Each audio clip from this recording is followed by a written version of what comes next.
Fala galera, ligado aqui no canal Expresso 1898, mais uma vez aqui fazendo um pós-jogo de mais uma derrota do Vasco. Terminou no Castelão, Fortaleza vence por 2-0. O Vasco que mais uma vez toma gol no final dos jogos, mas antes de falar dessa partida, peço para você, deixa seu like aí, comenta, compartilha. Nosso canal ainda não tem um apoio aí de patrocínio, não tem nenhum apoio, então a gente faz aqui na unha, na garra mesmo, na disposição. É importante você deixar o like para o canal crescer cada vez mais. E eu entendo a sua chateação, o cara tá pedindo para deixar o like, mas pô, dá essa moral pro nosso trabalho, também tô chateado, também tô muito pé da vida com esse time do Vasco. Mas vamos falar dele, né? Vamos falar do jogo, vamos falar desse time, vamos falar do Barbieri, vamos falar do Paulo Henrique. Agora a gente entende por que o Puma Rodrigues demorou para sair desse time, jogando mal, algumas partidas aí em sequência. Porque o Paulo Henrique não tem condições de vestir a camisa do Vasco, né, galera? Ele saiu do Atlético Mineiro, o Rodrigo Caetano, que é a raposa velha do futebol, facilitou a negociação para o Vasco. Ah, vai, Paulo Henrique. Por quê? Porque não serviu para o Atlético Mineiro e vai servir para o Vasco. Pelo amor de Deus, né, gente? Então, são coisas básicas do futebol. Você não precisa ser dirigente, você não precisa entender de futebol. Para entender que um jogador de futebol, se não serve para um time grande, não vai servir para um outro tão grande quanto. Não vai servir. O Vasco insiste nesses mesmos erros. E o Juan Cruz foi nem relacionado para a partida. Então, são erros constantes da SAF, que vinham da associação, que permanecem em 2023 como um fantasma aí para a torcida do Vasco, que não consegue ter felicidade, não consegue vislumbrar algo maior. E já está mais uma vez aí achando que o Vasco vai cair, e a tendência é que isso aconteça se não tiver uma mudança radical a partir da janela. Carabarral é um outro exemplo, foi também para Fortaleza, não jogou. O Oreixano, maior investimento da 777, entra aos 45 do segundo tempo, com o Vasco perdendo. Então são situações assim que deixam o torcedor bem angustiado a respeito do futuro do Vasco. Agora vamos falar mais sobre a partida, né? Vasco foi a campo com o Léo Jardim, notaço vai ter, com certeza, melhor jogador do Vasco em campo. Paulo Henrique, Capasso, Léo, o Puma Rodrigues, o Jair, o Barros, o Galarza, no ataque Figueiredo, Alex Teixeira e Gabriel Peck. Esse time que entrou em campo foi um time que deu até uma esperança para o Vasco, como em todos os outros jogos. Fez um jogo duro ali no início com Fortaleza, atacou. Fortaleza é diferente dos outros adversários. Não esperou o Vasco atacar, o Fortaleza foi para cima do Vasco, tentou pressionar, tentou ter o domínio de jogo, o que de certa forma encaixou no jogo do Vasco. Só que o Vasco tem um problema que mesmo o adversário encaixando o jogo do Vasco, dando essa facilidade para encaixar o jogo do Vasco, foram até esquemas espelhados, 4-3-3 para o Fortaleza e 4-3-3 para o Vasco. Como o Fortaleza tentou tomar a iniciativa do jogo, o Vasco conseguiu achar espaços, achar brechas ali, principalmente com o Gabriel Peck do lado esquerdo, ali correndo que nem um desesperado. Mais uma vez, o Gabriel Peck é nota 6 hoje, ele só não é nota 10, 9, 10, porque ele não para e pensa. Ele é correria, ele faz jogadas legais, até interessante, mas ele faz um monte de cagada também. Sai com bola e tudo para lateral, então só um ponto aí a destacar do nosso jogador. Então, o jogo ficou a correria no primeiro tempo, uma loucura, o Vasco botou bola na trave com o Figueiredo, o nosso goleiro Léo Jardim salvou, senão o Vasco já sairia no primeiro tempo perdendo. E duas pelo menos ali, duas chances de gol ali do Fortaleza, bem clara que o Léo Jardim conseguiu salvar. E o primeiro tempo terminando com 8 finalizações do Fortaleza e 7 finalizações do Vasco. Não vou dizer quem esteve mais perto de abrir o placar, porque as duas equipes tiveram chances claras. O Fortaleza teve um pouco mais de chances claras de gol, mas o Vasco também levou perigo. Mas o time do Fortaleza é mais cascudo, é melhor tecnicamente, é um time já acostumado a jogar há mais tempo. Até nas faltinhas bobas ali, que pareciam bobas no meio campo, o time do Fortaleza sabia sentir mais a falta, cair espalhafatosamente, meio que dar uma simulada, e a Edna caiu nessa história, então o jogo ficou um pouco mais favorável ao Fortaleza pela malandragem dos jogadores do Fortaleza, e também pelo bom time do Fortaleza, treinado pelo Vojvoda. Então, o segundo tempo voltou com um ritmo mais lento, não teve alteração de nenhuma das duas equipes, e foi aquele jogo que parecia que ia para o 0-0, né? Foi até os 38 assim, o Vasco, o Lucas Piton quase que entregou um gol para o Fortaleza no início do segundo tempo. O Vasco teve outras boas chances também, uma com o Gabriel Peck, que ele entrou sozinho, cruzou, o zagueiro cortou, aí teve o chute do Galarza, aí teve a jogada do Galarza tabelando com o Lucas Piton. O jogo estava trocação, assim, estava um jogo mais preso, mais amarrado no segundo tempo. Mas aí o Vasco, como em todos os outros jogos, né, No segundo tempo, parece que o time afoga. É inacreditável, inexplicável isso. Vou falar das substituições aqui. Aos 29, antes do Fortaleza abrir o placar, entraram Miranda, o Matheus Carvalho, e na zaga entrou o Miranda, Matheus Carvalho, e no ataque entrou o Egnaldo no lugar do Alex Teixeira para ser o centroavante. O Vasco ali acabou. A partir dessas substituições, o Vasco passou, já fazia pouco, mas levava perigo ainda de alguma forma. Depois dessas substituições, o Vasco já não tem um time titular muito bom, eu bato nessa tecla sempre. O time titular do Vasco já não é essas coisas todas. Aí você vai substituir e vai trocar 3 jogadores, daqui a pouco o quarto, daqui a pouco o quinto, quase metade do time. O time é fraco, o banco é fraco, o banco é ruim. E entraram jogadores que não tem culpa, mas não ajudaram muito, né? E o Vasco afogou no segundo tempo. Jair saiu, ainda estava 0-0. Jair saiu para a entrada do Rodrigo e mais uma vez o Rodrigo entra para chamar o gol do adversário. E foi assim que o Fortaleza fez 1-0 com o Jair, com o Thiago Galhardo, aí a lei do ex pintando. Porque quem estava marcando o Thiago Galhardo? Lucas Piton com o Figueiredo na cobertura. Cadê a dupla de zaga? Cadê o Miranda e o Léo? Saíram da área para buscar jogo, saíram da área para fazer jogada, eu não entendi. Tá uma bagunça esse time do Vasco, as retas finais das partidas são fundamentais, cara. Se ganha e se perde jogos, títulos, em retas finais de jogos. E o Vasco tem entregado para o adversário, cara, pontos preciosos na briga pela permanência na Série A. E o Vasco entregou para o Fortaleza um jogo que era empate. Nitidamente um jogo para empate. Tomou 2 gols de cabeça na reta final. O Thiago Galhardo, que vinha fazendo uma partida de regular para boa, um jogador que sabe achar o jogador. É um jogador que o Vasco não tem, por exemplo, o Thiago Galhardo. Que sabe enfiar uma bola, sabe tabelar, cadencia o jogo mais. E olha que eu tô falando do Thiago Galhardo, a gente já torceu para ele, mas é um jogador que vai ficando mais velho, vai ficando cada vez melhor. Levou muito perigo também aí durante o jogo pro Vasco, e acabou fazendo o gol do Fortaleza, praticamente ali dando números finais, porque a gente sabe que o poder de reação desse time do Vasco é quase nulo, 0. E entraram ainda aí, depois da entrada do Rodrigo, que foi o gol do Fortaleza, entrou o Orechano, cara, coitado, ele ia entrar com o jogo 0-0, ele entrou com o jogo 1-0 de novo, o Vasco perdendo, e entrou o Orechano. Fez nada, batia no jogador do Fortaleza, caía. Ai, meu Deus do céu, é difícil. Cara, torcer pro Vasco tá sendo cada vez mais difícil. E é aquilo que eu falo, cara, a gente pode falar que o Vasco não teve sorte, algumas bolas uma que o Galarça chutou, que explodiu no zagueiro do Fortaleza, que poderia ir pro gol, era um chute muito forte, poderia ser 1-0 Vasco, e bateu no jogador. Aí as pessoas falam, pô, mas é falta de sorte. Não, cara, não é. É falta de competência, é falta de treinamento, e é falta de concentração, principalmente na reta final dos jogos, porque a sorte acompanha os competentes, eu penso assim. Se você tem competência no que você faz, em algum momento você vai ter uma sorte ali. E infelizmente o Vasco não está sendo competente em quase nada, principalmente na formação do elenco, um elenco todo deficitário. O ataque do Vasco, o mesmo ataque da Série B do ano passado, é assustador a gente viver isso em 2023, depois da SAF. O mesmo ataque da Série B de 2022 foi o ataque do Vasco hoje. Contra o São Paulo, o meio-campo da Série B era melhor que o meio-campo que enfrentou o São Paulo, melhor que o meio-campo que entrou hoje para jogar. Cara, do meio para frente a gente tem problemas crônicos que só vão ser solucionados, talvez, com essa janela. E se a 777 coçar o bolso, né? Porque tá faltando aí alguma coisa, uma comunicação, uma demonstração de investimento mais potente no elenco, um jogador de nome para trazer, para angariar mais outros jogadores de talento. Eu vou falar aqui das atuações individuais, depois de dar esse panorama aí mais resumido do jogo. Léo Jardim, cara, Léo Jardim nota 10, porque se não fosse o Léo Jardim ia ser 4-0 hoje, pelo menos. Mais uma atuação de gala do Léo Jardim nesse time fraco do Vasco. Não é um time frouxo, não é um time que não corre, mas é um time fraco tecnicamente, de jogadores jovens. Jogadores jovens sentem a partida, jogadores jovens erram jogadas, e o Vasco tá cheio de jogador jovem da base.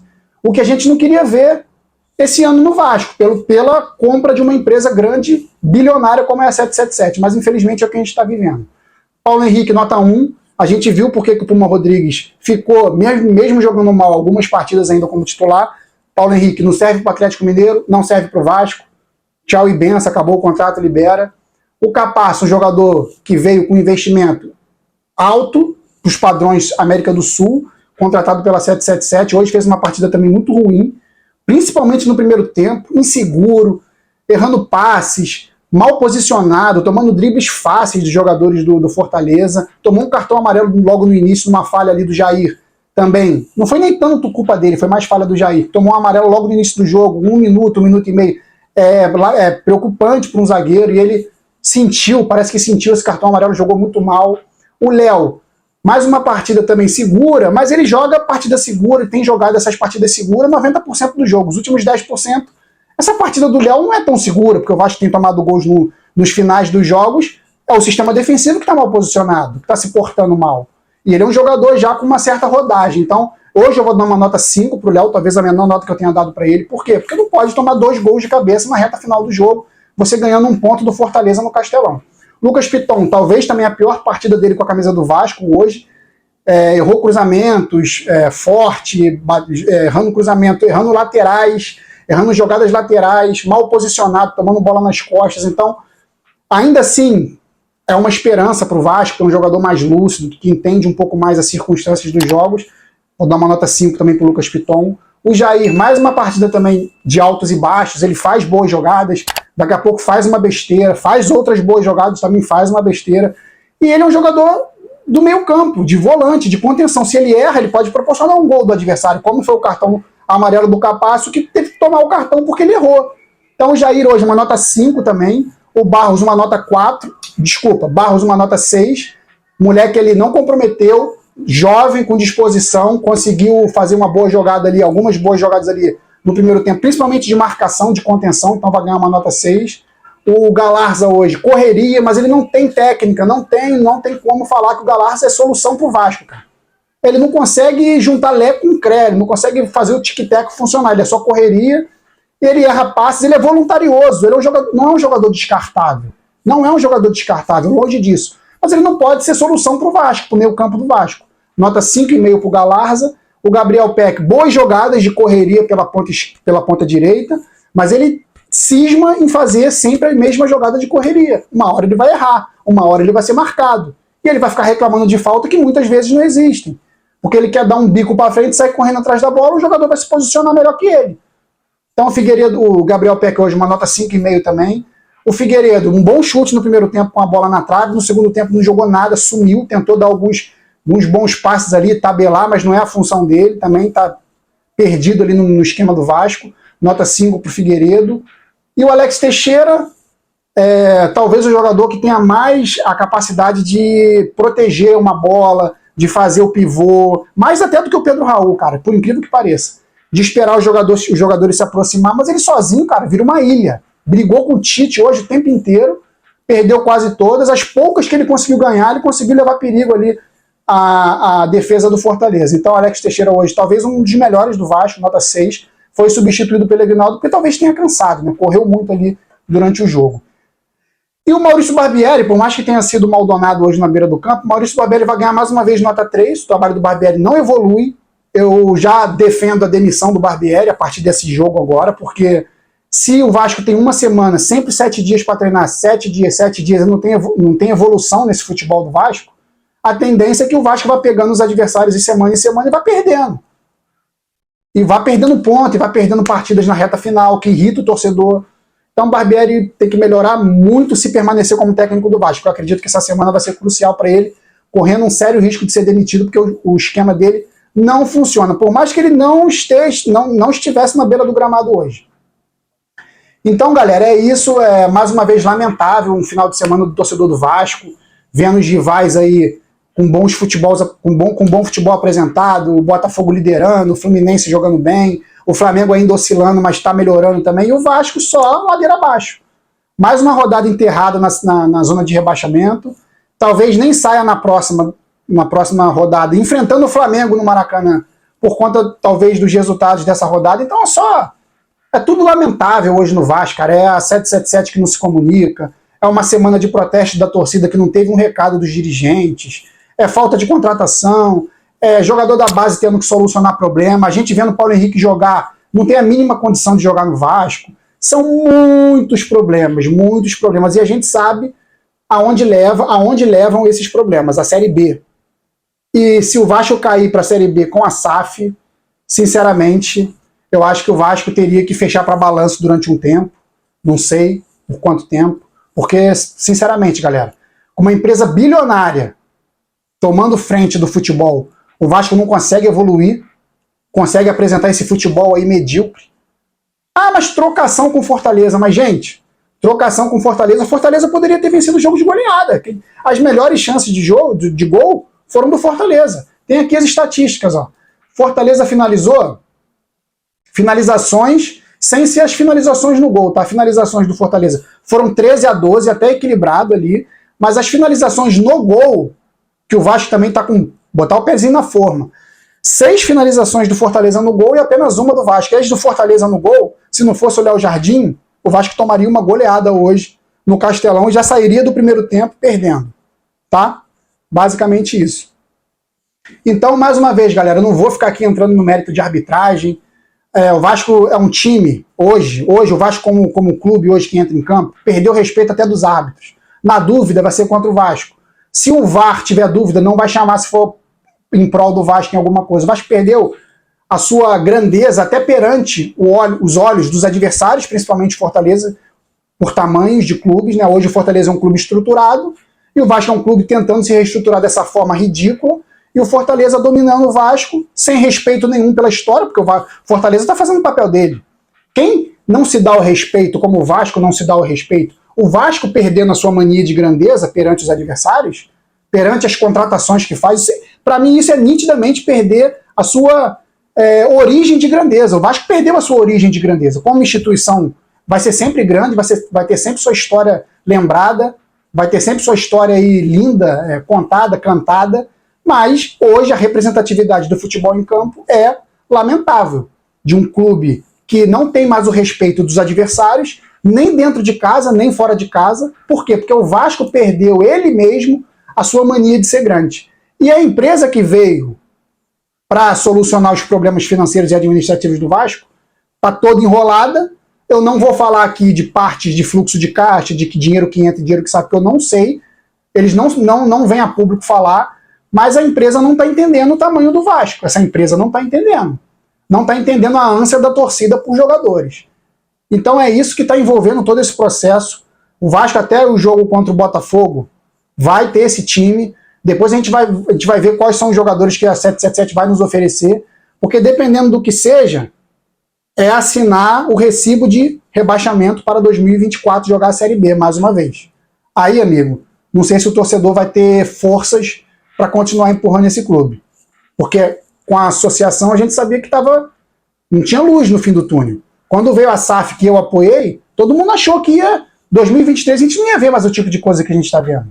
Galarça sendo solução, Barros sendo solução, Gabriel Peck sendo solução. E olha que o Gabriel Peck ainda é um dos melhores desse time. O Rodrigo sendo solução. O Paulo Henrique, que não serviu para o Atlético Mineiro, ter que substituir o Puma porque o Puma vem mal. Um meio-campo que não existe, não tem criação. Um ataque com Pedro Raul que parece que não está se alimentando direito, está fraco. O Figueiredo escalado na posição errada.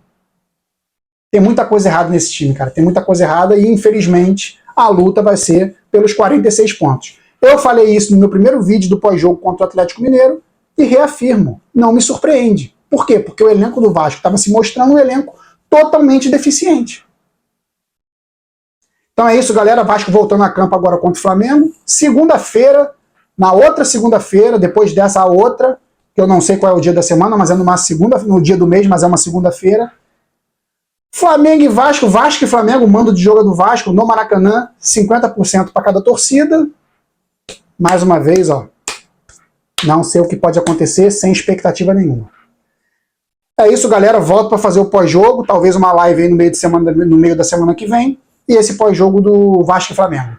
Obrigado mais uma vez aí pela audiência, deixa o like aí, compartilha, comenta, o que eu posso melhorar, enfim, você faz o canal junto comigo, me ajuda e a gente troca essa ideia, valeu? Saudações vascaínas sempre, fui!